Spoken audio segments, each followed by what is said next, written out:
ప్రతి సంవత్సరం అనేక గ్రహస్థానాలు మారడం ఆనవాయితీ. రాహుకేతువుల సంచారం 2025 మార్చిలో జరుగుతుంది. గురు సంచారం ఏప్రిల్లో జరుగుతుంది. ఇలా కొత్త ఏడాదిలో కొన్ని రాశుల వారికి కలిసి రానుంది. ప్రస్తుతం వృషభ రాశిలో ఉన్న గురువు వచ్చే ఏడాది మిథున రాశిలోకి వెళ్ళనున్నాడు. అలాగే వచ్చే ఏడాది రాహుకేతువుల సంచారం జరుగుతుంది. కొన్ని రాశుల వారికి ఇది చాలా బాగా కలిసి వస్తుంది. అలాగే 2025 సంవత్సరంలో మేషరాశి వారికి డబ్బు యోగం ఉంటుంది. ఆకస్మిక ఆదాయం ఎక్కువగా ఉంటుంది. అలాగే ఆకస్మిక యోగం కూడా, అలాగే ఆకస్మిక అదృష్టం. రాత్రికి రాత్రి ధనవంతులయ్యే యోగం రాహువు వల్ల కలుగుతుంది. రాహువు ఊహించని సమయాల్లో అతిపెద్ద ధనం ఇచ్చే గ్రహం కాబోతున్నాడు. గురు భగవానుడు మిథున రాశిలోకి మారడం వల్ల ప్రయత్న స్థానం బలపడుతుంది. ఒకరి ప్రయత్నాలు విజయం లేదా వైఫల్యం గ్రహస్థానాన్ని బట్టి ఉంటాయి. గురు భగవాని తోడ్పాటు వల్ల ప్రయత్నాలు సఫలం కానున్నాయి.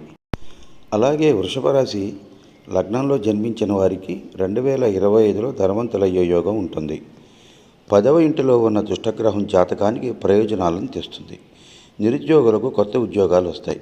చాలా కాలంగా వ్యాపారం ప్రారంభించాలనుకునే వారికి వ్యాపారం ప్రారంభించే అవకాశాలు లభిస్తాయి. గురు భగవానుడు మిథున రాశిలోకి మారడం వల్ల పెద్ద మొత్తంలో డబ్బు వచ్చే అవకాశాలు ఎక్కువగా సూచిస్తున్నాయి. 2025 సంవత్సరంలో మిథున రాశి వారికి డబ్బు యోగం ఉంది. గురు భగవానుడు మీ రాశిలోకి రావడం వల్ల లాభాలు కలుగుతాయి. గురుగ్రహం బలంగా ఉండడం వల్ల ఆటంకాలు తొలగుతాయి. వ్యాపార, ఉద్యోగ, విదేశాలకు వెళ్ళాలని ప్రయత్నించే వారికి లాభాలు కలుగుతాయి. లాభదాయక స్థితిలో రాహువు ఆకస్మిక అదృష్టాన్ని, ఊహించని అదృష్టాన్ని తెస్తుంది. పూర్వజన్మలో చేసిన పుణ్యఫలం దీని ద్వారా కలుగుతుంది. తరువాత సింహరాశి వారికి గురు భగవానుడు లాభగృహంలో రావడం వల్ల చాలా ఆదాయం ఉంటుంది. గురు భగవానుడు అనేక విధాలుగా ఆదాయ పరిస్థితులను సృష్టిస్తాడు. స్వదేశీ ఆస్తుల ద్వారా ధనలాభం పొందే అవకాశం ఉంటుంది. రాహువు 7వ ఇంట్లోకి ప్రవేశించడం వల్ల కొత్త వ్యక్తుల పరిచయం ఏర్పడుతుంది. మీరు మీ వ్యాపార స్థానాన్ని విస్తరించుకుంటారు.